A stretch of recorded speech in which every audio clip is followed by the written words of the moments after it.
House arrest आहे असं सामनामध्ये दिसत आहे काय? आता तुम्ही अत्यंत महत्त्वाचा प्रश्न विचारला, ज्या प्रश्नाची मी मगापासून वाट पाहतो. आज सामनामध्ये जे मी म्हटलंय की या देशाचे उपराष्ट्रपती माजी अजूनही नवीन उपराष्ट्रपती नसल्यामुळे आजही आम्ही त्यांना उपराष्ट्रपती मानतो. जगदीप धनखड हे 21 जुलैपासून बेपत्ता आहेत. या देशाच्या उपराष्ट्रपती असलेली व्यक्ती जी राज्यसभेची चेअरमन आहे, 21 जुलैला सकाळी ते राज्यसभेत आमच्या समोर आले. त्यांची आमची चर्चा झाली. त्यांनी काही आदेश दिले राज्यसभेत. त्यानंतर सभागृह स्थगित झालं. त्यांची प्रकृती उत्तम होती, खणखणीत होती.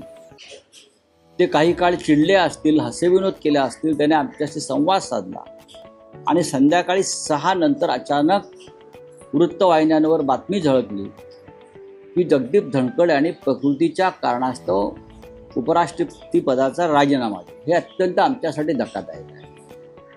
इथपर्यंत आम्ही सहन करू शकतो, पण जगदीप धनखड यांनी राजीनामा दिल्यापासून 21 जुलैपासून आजपर्यंत या क्षणापर्यंत जगदीप धनखड कुठे आहेत, त्यांच्या प्रकृतीची काय स्थिती आहे, ते काय करतायत, ते कोणाबरोबर आहेत, त्यांचा मुक्काम कुठे आहे, ते बरे आहेत ना, मुळात ते आहेत ना, त्यांना कुठे गायब केलंय का, या शंका आमच्या मनामध्ये येत आहेत.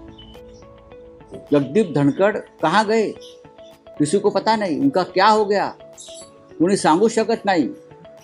देशाचा उपराष्ट्रपती अशा प्रकारे गायब झाला असेल आणि त्याचा ठाव ठिकाणा कोणाला लागत नसेल तर देशाच्या लोकशाहीच्या दृष्टीने चिंतेची बाब आहे. अशा प्रकारे आपल्याला नको असलेले नेते गायब करण्याची पद्धत रशिया आणि चीनमध्ये आहे. त्याची काही परंपरा या लोकांनी नव्याने सुरू केली आहे का? उद्धव ठाकरे दिल्लीला आले असताना श्री कपिल सिब्बल हे उद्योजकांना भेटले, तेव्हा आम्ही याच्यावर चर्चा केली. कपिलजी की जगदीप धनखडांचं काय करायचं, कुठे आहेत? तेव्हा आमचं असं ठरतंय की हेबियस कॉर्पस नावाची एक लिगल बॅटल असते की एखादी व्यक्ती जेव्हा सापडत नाही तेव्हा त्याला सुप्रीम कोर्टाच्या हायकोर्टाच्या आदेशानं आम्ही शोधू शकतो.